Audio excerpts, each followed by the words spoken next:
هنتكلم النهارده عن الشفايف وتفتيحها. هنتكلم اول حاجه عن اسباب اسمرار الشفايف، وايه الطرق السريعه اللي انا اقدر اعملها عند الدكتور والاقي منها نتيجه سريعه جدا في تفتيح الشفايف، وايه الطرق التانية اللي انا اقدر اعملها في البيت وتكون خطوات بسيطه وبرده تجيب معايا نتيجه. وهكلم عن تجربتي انا الشخصيه في تفتيح النتائج بخطوات بسيطه جدا وجابت معايا نتيجه حلوه جدا.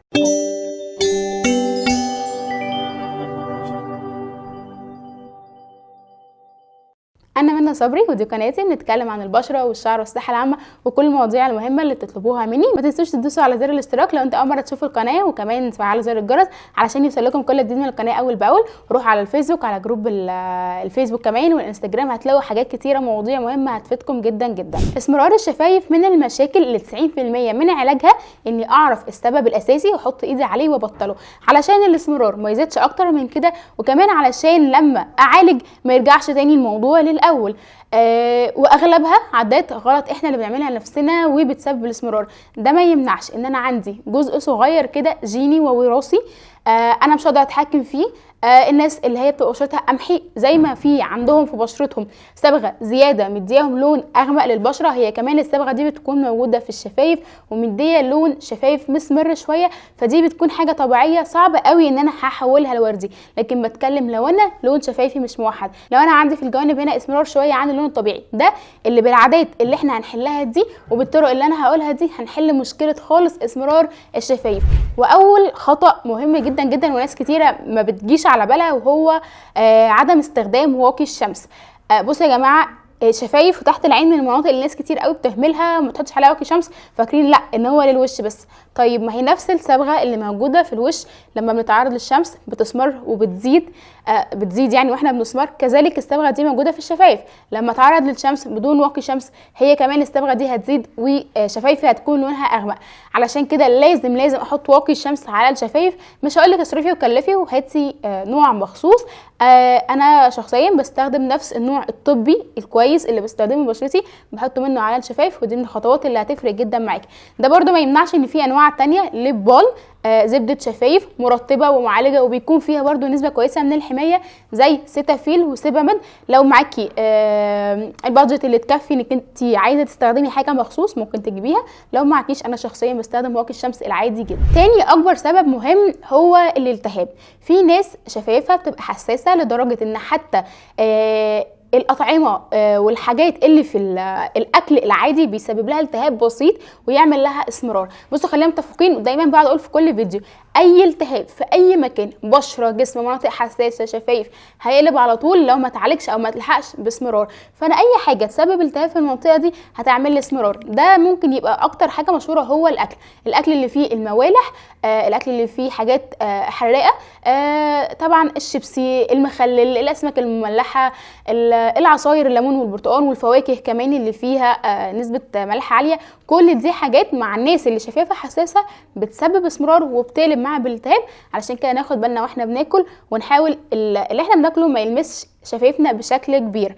كذلك برضو اللي انا بستخدم ليب بالم او مرطب فيه ريحة او فيه طعم ليمون، طعم بابايا، رمان، الحاجات دي مع الناس اللي شفايفها حساسة ما هي ممكن برضو تعمل لها التهاب، وبالتالي الموضوع هيقلب معاهم باسمرار. برضو من الحاجات المهمه جدا استخدام الارواج بقى، الليبستيك والليب بالم اللي بتكون كوبي مش اصليه من براندات مجهوله، بيكون فيها مواد طبعا بتسبب الاسمرار ومواد تانية بتسبب التهاب وبرضو تقلب باسمرار.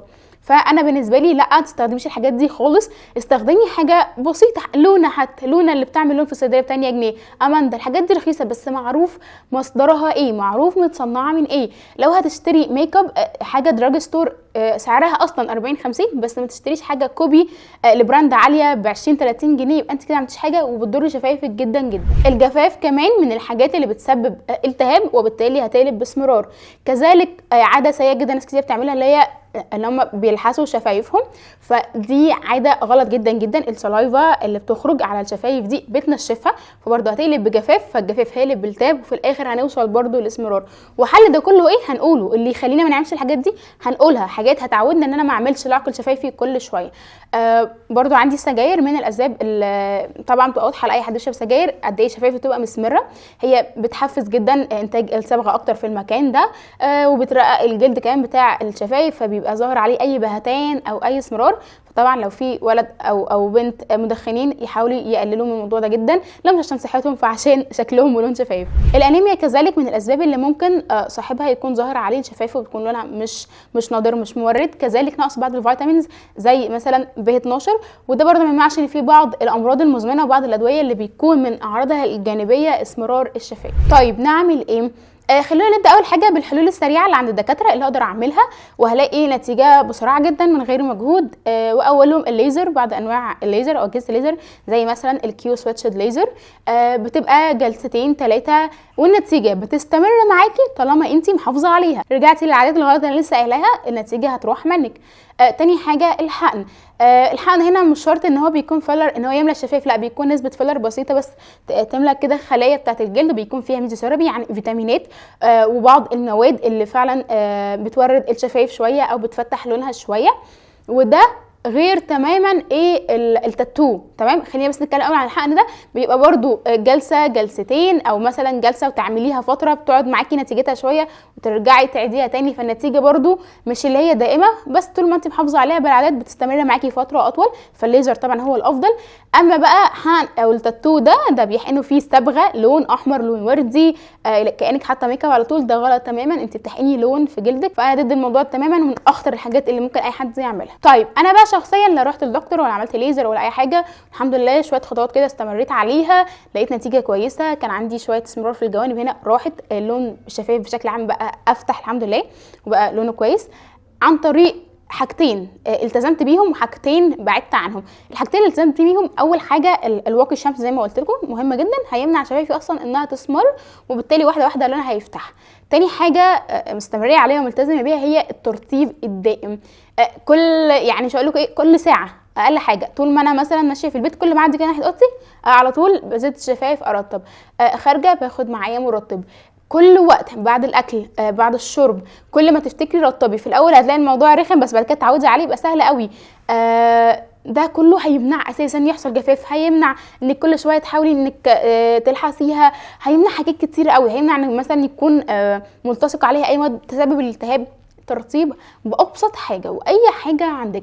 انا مثلا بجيب من براندات طبيعيه ساعات حاجات كتير اتكلمت عنها للجسم وللبشره، فبيكون عندهم كمان زبده شفايف جبت من عندهم زي مثلا اوبا زي لورا، حاجات كتير قوي. بس ده مش دايما، لو مش عندي بستخدم نفس المرطب بتاع بشرتي الطبي زي بانسينول او بيبانسين، وخصوصا الوردي. بيبانسين الوردي انت هتشتري هيبقى حلو قوي خصوصا ان احنا داخلين على الشتاء، فهيكون مرطب كويس معاكي. عايزه تشتري هاتي ابسط نوع لونه. في كيو في يعني مميزه قوي لحد بيعاني من جفاف شديد. عندنا فازلين عامله كده صفيحه وردي لترطيب الشفايف. اي حاجه مناسبه لميزانيتك بس دومي عليها، الالتزام هيفيدك جدا جدا وهيقيكي من حاجات تانية كتير. الحاجتين بقى اللي بعدت عنهم، واول حاجه هي سكراب الشفايف. بصوا هي عاده منتشره كتير قوي، او معلومه حتى كانت عندي انا زمان، اي حد عنده اسمرار شفايف نقول له ايه، اعمل سكراب واستخدم مرطب للشفايف. بس بحثت في الموضوع ده اكتر لقيت ان ده مش صح، بالعكس دي حاجه ممكن تزود كده.